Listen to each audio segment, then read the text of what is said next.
మా చెయ్యిలు మొత్తం గీసుకుపోయింది.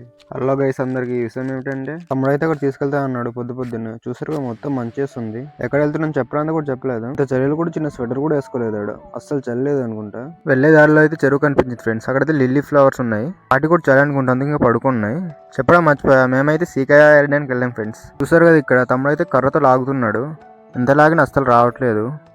చాలా ముళ్ళు ఉంటాయి ఫ్రెండ్స్ చెట్టుకి మాత్రం. ఇంకా నేనైతే ముళ్ళు ఉన్నా సరే చెట్టు అయితే ఎక్కేస్తాను. చెట్టు మొత్తం ముళ్ళే. నా చెయ్యి కానీ కాలు కానీ మొత్తం గీసింది. బ్లడ్ కూడా వస్తుంది బాగా.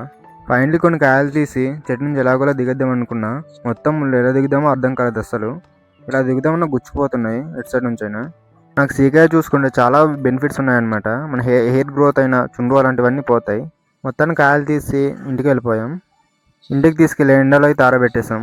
చూసారా ఫ్రెండ్స్, వీడియో నచ్చినట్లయితే లైక్ చేసి ఇంకొన్ని వీడియోస్ కోసం మన అకౌంట్ అయితే ఫాలో అయిపోండి.